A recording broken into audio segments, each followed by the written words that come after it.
It doesn't mean that we won't have currencies like the yen and the dollar and the peso and the yuan and the euro. It doesn't mean that people won't invest in real estate or in Apple stock or Google or in natural gas fields. It doesn't mean that there won't be other companies creating new stuff. It doesn't mean there won't be art. It doesn't mean there won't be digital art. It doesn't mean all these other things. What it means is you think that Bitcoin is an instrument of economic empowerment to the world. Between April 29th and June 27th, Michael Saylor's MicroStrategy purchased 12,333 Bitcoin for $347 million in cash, the business announced on Wednesday. MicroStrategy now owns 152,333 Bitcoin, which at the time of this writing is valued more than $4.6 billion. One of the biggest Bitcoin holders is the business that Michael Saylor, a crypto billionaire, started. MicroStrategy also said that it sold $333.7 million worth of its shares in accordance with a previously disclosed agreement to sell shares. The firm had posted a lower than anticipated straight down on its Bitcoin holdings for the first quarter in May. Pre-market trading saw a 1% decline in the company's shares, which were trading at $321.44. This mirrored a 1% decline in Bitcoin, which was selling at $32,000.88. In a recent interview, Michael Saylor expressed his fears about the proliferation of cryptocurrency, including Bitcoin. He reviews the trip to date and describes how Bitcoin evolved from uncharted territory to become one of the most potent digital assets in existence right now. Please watch the video and don't forget to subscribe and hit the like button. Ignorance in the political sphere would cause some powerful politician to want to ban it, right? I mean, if you look at the ladder of Bitcoin appreciation, people start at the bottom rung, which is the Bitcoin denier, and they think Bitcoin is tulip bulbs or Bitcoin is a Ponzi scheme, and that's like the Peter Schiff denial, and we're way beyond that. And then they move to the next level, which is Bitcoin skeptic. Bitcoin is a digital commodity. It works. You can send value between two parties without a trusted intermediary. It's an innovation. But it's too good to be true, and the government's going to ban it, right? Lots of people said that about 2 years ago. I mean, Ray Dalio said that. Jamie Dimon said that. Larry Fink kind of implied that. It used to be that there were a lot of very powerful, successful either politicians or powerful, successful money managers that were skeptics. And in the last 24 months, those skeptics have been largely silenced. When the head of the CFTC says Bitcoin's a digital commodity and we're going to support it, and when the head of the SEC says Bitcoin is a digital commodity, we're going to support it, and when the head of the Central Bank of Europe and the Central Bank of the United States say, yeah, it's a digital asset, we recognize it, we're not going to block it, we're not moving against it. When the government says, well, we need to embrace it. When you have 4 political candidates, 4. Do you know in the history of the United States, I don't think there's ever been an example where you had 4 political candidates running for president endorsing a new asset. I mean, it would be similar to, I guess, if you had the leading Republican and the leading Democratic candidate saying, we think every American deserves to own their own home, and we're going to sponsor legislation to make it cheap and easy for them to own their own home. Maybe something like that, right? But it's sort of up there.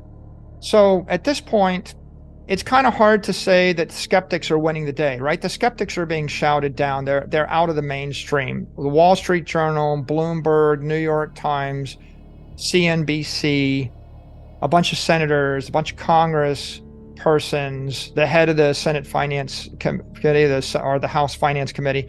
I think they all acknowledge that Bitcoin is here to stay.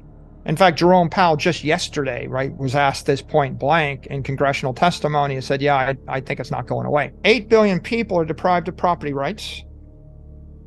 And they don't have a bank they can trust. And they don't have scarce, desirable property. And people in Indonesia or Africa or South America, they don't have the option to buy city blocks in New York City. They can't even buy a square foot in New York City. New York City is a decent investment idea. Lots of rich people got rich by investing in New York City, but it's not the best idea. The best idea is Cyber Manhattan for everybody. So Bitcoin in that way is ethically superior to Google, Apple, Facebook, Amazon, Microsoft, Alibaba, WeChat. Those are all great companies, and as a technocrat, you can invest in those because you say they're going to 10x, right? I did. I made a lot of money, invested in Apple, invested in Amazon. I said, well, they're obviously going to stomp everybody. 25,000 retailers fail. Amazon succeeds. Walmart and Target barely keep up, right? That's the story of retail in the past 20 years. So yeah, I'm a technocrat. But I don't pretend that Amazon, is the ethical solution to the problems of people in Indonesia or Nigeria. I don't even think Amazon pretends, right? Right. And Apple clearly is not the solution to people in China, and nor is Google. Google's banned in China. So Bitcoin is special because it's not a company, right? When we talk about an asset without an issuer, there's an economic implication. It's superior to a company that's a digital monopoly because there's no attack surface. The Chinese and the Europeans can target Google, Apple, and Facebook because they're not Chinese and they're not European. But you can't target a non-company that's everywhere and nowhere. There is no headquarters. There is no management team. There's no CEO to subpoena, right? So when a government in Central Africa decides to deprive all of their citizens of property rights and say, you're not allowed to have Bitcoin, well, there's no Bitcoin CEO to arrest, right? Or subpoena or put on an Interpol notice warrant on or red notice on. So Bitcoin is nation state resistant, and it is profoundly ethical because I can start a company in China that offers Bitcoin services to the Chinese, and I don't have to be Apple to do it. And I can start a company in Nigeria and a different one in Argentina and a different one in Russia and a different one in Ukraine and a different one in Siberia and a different one in fill in the blank. And the politics are going to lurch back and forth. But ultimately, the conclusion is life is pretty hopeless for billions and billions of people around the world without Bitcoin. And with Bitcoin, a poor Uber driver or tour guide in Central Africa has the same property rights as a billionaire on the Upper East Side of New York City with an army of lawyers whose brother is the governor. And you can't say that about anything else.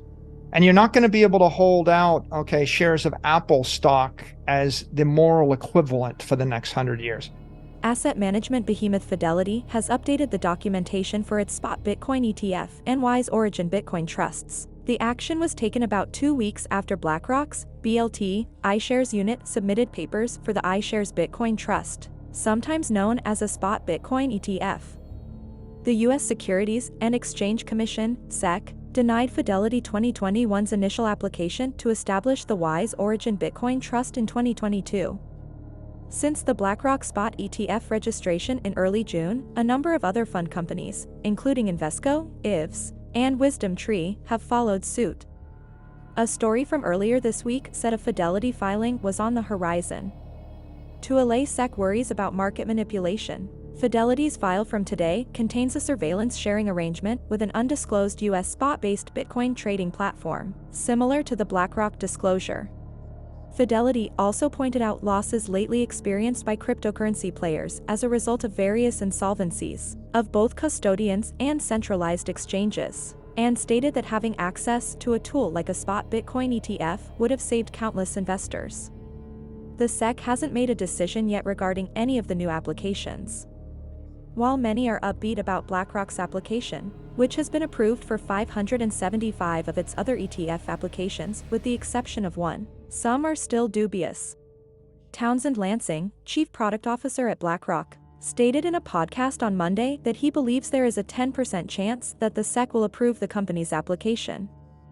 Lansing argued that the SEC wants to see that the majority of Bitcoin trading takes place on a U.S. cryptocurrency exchange.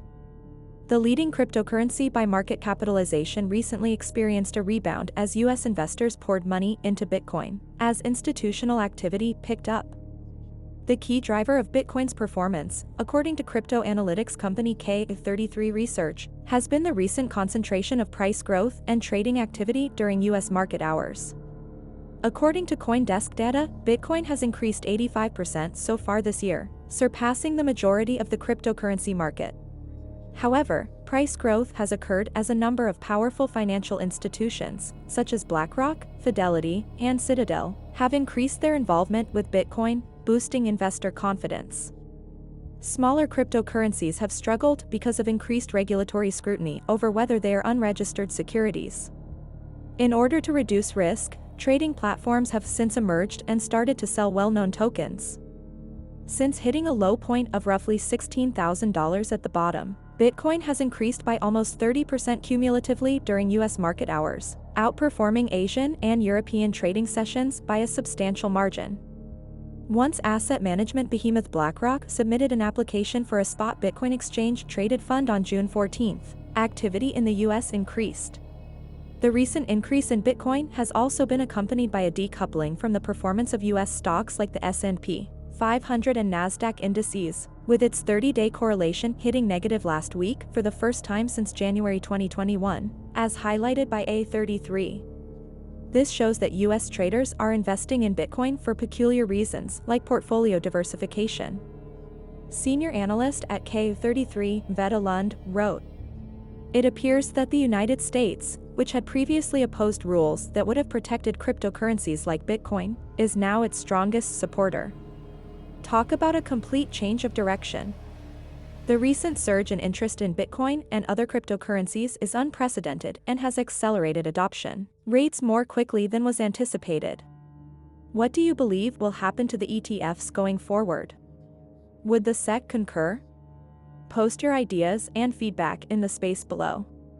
Don't forget to like, subscribe, and enable notifications. Thank you for watching.